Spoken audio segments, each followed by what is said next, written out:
Welcome to Streetwise Live SAP, a podcast for the SAP community and IT leaders who want to control their roadmap, own their future, and make a significant impact for their organization, their teams, and their business partners. Streetwise Live SAP is a production of Rimini Street, the leading independent provider of unified global support and services for enterprise software. And now, today's episode. Welcome to Streetwise Live SAP. I'm Scott Hayes. And I'm Luis Mariotto. Let's get right to it. Luis, I'm really excited about today's episode. You know, this is our first episode with an invited guest. And so before I introduce our guest, I want to give everyone a little bit of background here. At Rimini Street, we've had a front row seat to IT software and strategy decisions being made by organizations of all sizes across industries and around the globe. And one of the most positive trends that we've seen across the board is the collaboration of IT leaders with finance leaders. Yes, I agree with you, Scott. At the highest level is the CIO and the CFO working together to grow the business, increase the profits, and deliver the better products and services for their customers. I've been in the enterprise software space for over 2 decades, most of that at SAP. And I know that in the early days, the CFO who was signed the check, but didn't really have a seat at the table when doing technology evaluations or crafting IT strategy.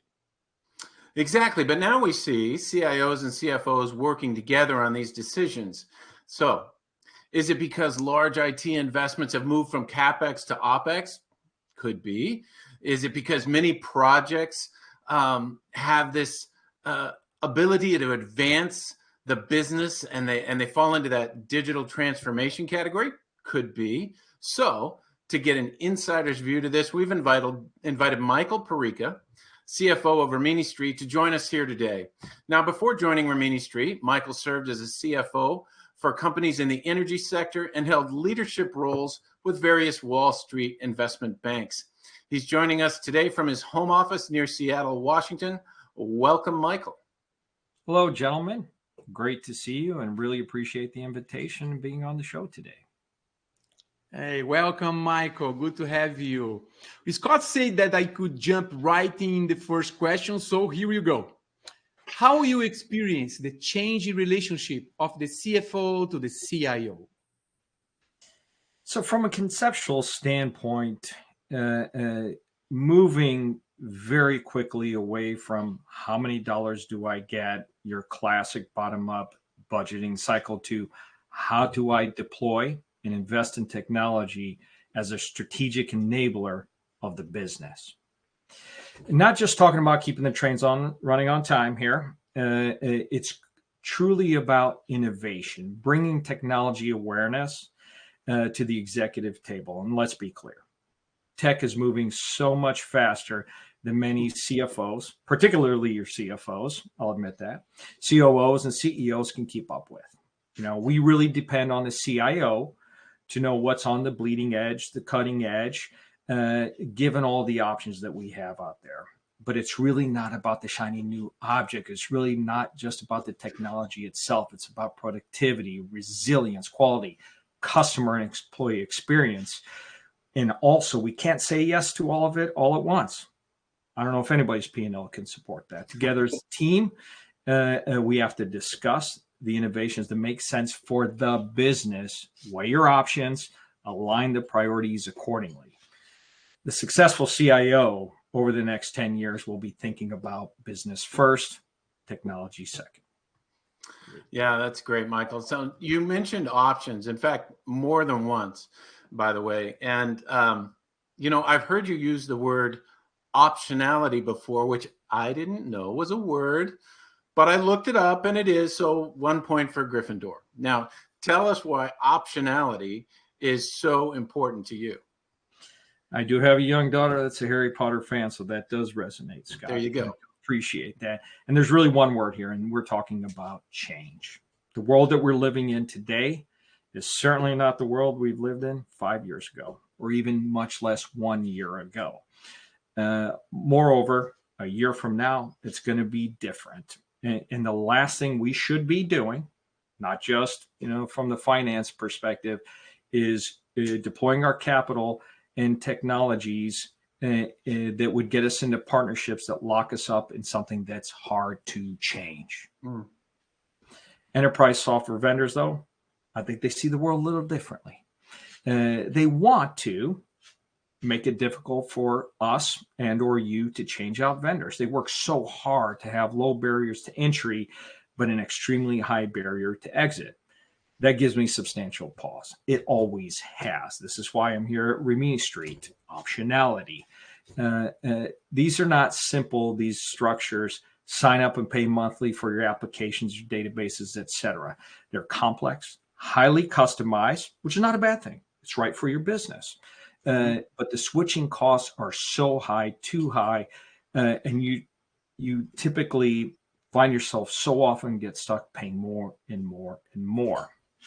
Frankly, I've always had the approach, and it's no different in running your business and or if one has a supply chain. If you sense that a major technology vendor has an unhealthy, misaligned leverage over the business or particular leaders, it is in my obligation to our shareholders to find a way out. Need room to breathe. We need options. Need to keep those open. Partnerships are great. They deliver value, but when the partnership becomes a prison, and I feel like a prisoner, we have a problem. I have a problem. Moreover, when your roadmap from a technology perspective is misaligned to your business, but it's in line with the vendor, we have a substantial problem. That is the topic of risk again. When you are working with the technology providers, Michael, what kind of things cause you risky rather to go off? Well, sitting in this chair and being in the finance industry for decades and decades, the first sign is when you're handing over the economic keys to the vendor or a particular vendor. In the ERP space right now, we're seeing vendors push their customers from your perpetual, fully paid for own licenses to a subscription model. That's good for the vendor, great for investors, but it's not always the ideal position for the customer or client. Let's think about it. If you finished off paying your home, you own the asset outright, and then the bank comes and says, okay, hand the title over. Now I'm going to start charging you rent. Are you going to do that? It seems to be SAP / these large ERP vendor strategy. Now, recently publicly disclosed by the C-suite of SAP, they have 11 billion euros in support revenue, gleefully noting they're getting this from traditional licensed customers running really healthy, robust ECC, SAP, S4 HANA environments on-prem. However, they note gleefully that this conversion to their SaaS rental model from an ownership model can generate 2 to 3 times more revenue than their current support revenue. I'll ask you clearly, who's paying for that? Is this good for SAP, great for investors? What are the implications for the customers or client? Again, why I'm here at Rimini Street, I ran these environments. The second sign, of course, is when we begin to see a technology platform or product that's not delivering all its promises. There are a lot of promises, aren't there? A lot of great presentation and pitches. I like to keep those. When we're looking at a project, we're making evaluations that either a vendor had or the internal group make an evaluation on a project. And it's basically, okay, first and foremost, are we on time and on budget? Very critical, not easy to do in no uncertain terms. However, are we realizing all of the intended outcomes, efficiencies, and the gains that are in line with the business objectives? So, Michael, another topic, AI. It seems to be the #1 topic now, right? Everybody's talking about AI. SAP has announced that new AI features they plan to release it for S4HANA, only available to clients running the cloud with the RISE or the Grow programs. What's your thoughts about AI and SAP strategy? How much of a reality can a client or an enterprise gain through deploying a vendor's interpretation of AI? Is it really based on the business perspective or the vendor's perspective? Business processes are much broader, much deeper than any particular software package or department, region, etc. AI as well is so much more broad than any single software vendor can deliver. I'm encouraging, and I have a lot of these conversations at the C-level and the board level, to take an absolute holistic view in AI to the business, the entire enterprise. Frankly, AI feels finally an opportunity that can really bring the entire enterprise look and have an efficiency, and the closest I've seen in my entire career. But I wouldn't be narrowly focused on one interpretation embedded in what one vendor can offer through their lens. You need to bring it together. You should not be compartmentalizing AI if there's any message I could give on that front. Thanks for that, Michael. Obviously, we have a similar position on that, and I do believe the vendors are doing some interesting things with AI, but I 100% agree with you that as business processes span, so should AI span software, span departments, and data, et cetera. So we're going to be encouraging our clients to take that approach. As we've seen, the most important component in AI is a client's data, which they already have. The rest of it is tools and business need to build around it, regardless of which vendor is running that particular database or piece of software. So, all right, we're going to wrap this up. These are pretty short episodes, Michael. No offense to you, of course. No, but as our guest today, you get the honors of giving us the bottom line. And there's only one rule. It has to be 3 bullets, exactly 3 bullets. Are you ready? Absolutely, I'm ready. From the finance group, right? Bottom line, we can't think of anything more relevant than delivering bottom line. Number 1, maintain ownership. And with ownership, you retain control. Once you become a renter, the landlord sets the future prices. No rent control. I lived in New York City for 7 years. I understand the value of rent control. A lot of value there.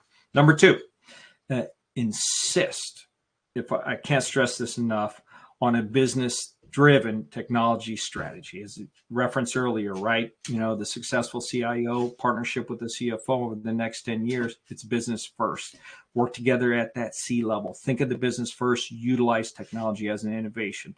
Number 3, as we just discussed, as you noticed, Scott, approach AI holistically. There's a gold mine of data. That data is your data. Keep it yours. Look at a meaningful use case. Get some great tools. Open source is a good option here as well.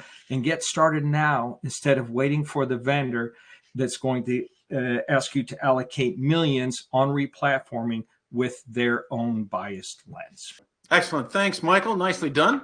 And thank you, Luis, of course, as always. Thank you. Now, for additional information on this topic, check out the show notes for links to those. And thanks for joining us.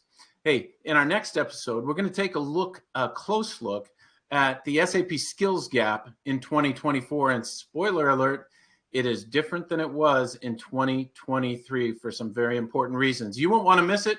We'll see you there.